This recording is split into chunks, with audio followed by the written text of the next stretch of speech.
y'all have gone through some tests just to be here today? I went through a test yesterday because I missed my first flight, right? Every single time, every single day, there are going to be tests that you have to face.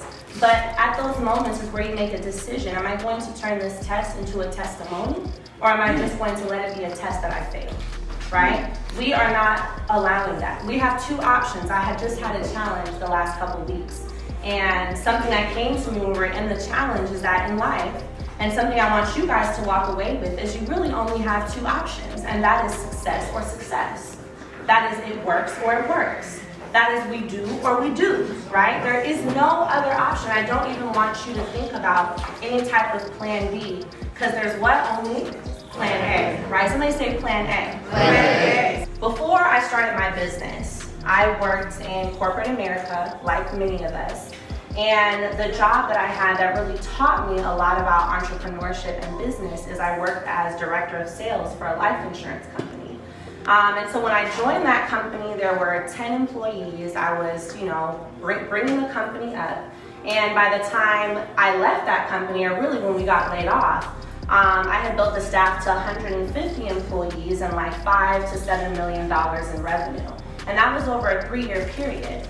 But what I learned in that time frame and what it took for us to make that transition from a 5-person company to a $5 million company is, what did people understand about our brand and our vision? What did people understand about how we could serve them and what type of value we could provide?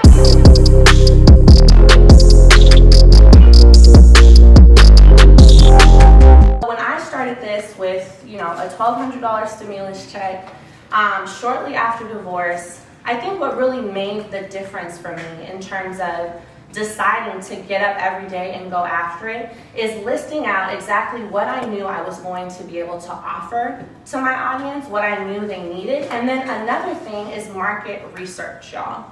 Write that down. You definitely want to be very cognizant of what are you actually going to provide and serve? And the only way that you know that is by going out and looking at what do they need. So much of the time when we are building our business, we go off of what we think we should provide rather than going off of what our audience is telling us that we need. Sometimes we often focus on how much we want to have. Sometimes we often focus on where we want to live. Sometimes we even focus on what we want to do.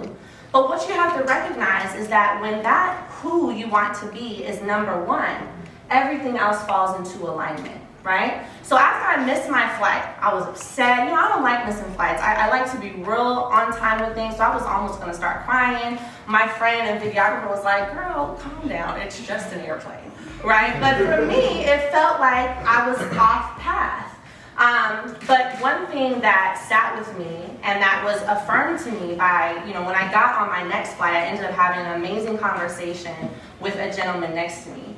To me, that's purpose, because if I hadn't missed that flight, I wouldn't have had that conversation, which means I wouldn't have come out with a lesson, which I know I'm supposed to share with you today, right? So somebody say purpose again. Purpose. So, something that came to me from that and that we talked about, me and this gentleman, his name is Dennis, is problems don't stop, right? Problems are just going to be problems. I'm sure even after we leave this amazing event today, somebody might call you with a problem. Problems don't stop, right? Problems are not the problem. The problem is how we often respond to them.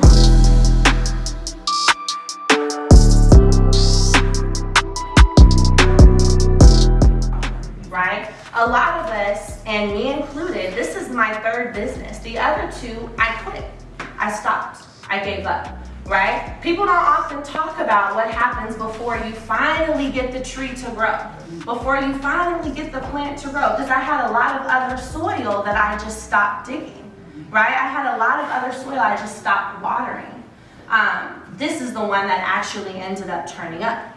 So you guys have to know that problems are always going to come, but you still have to get up and show up for yourself, show up for your purpose, and show up for who you want to be, right? Because that person is what is going to align into what you end up doing, right?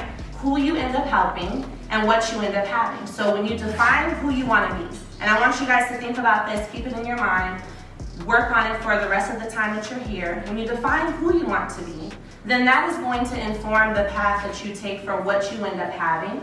That will then inform the path that you take, or rather what you end up doing, which informs what you end up having, and then that informs who you end up helping.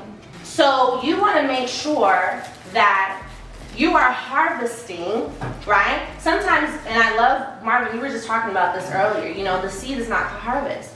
You got to recognize that there might be times where it's a little slow, it's a little bit down, but that is so that you can have an overwhelming abundance later.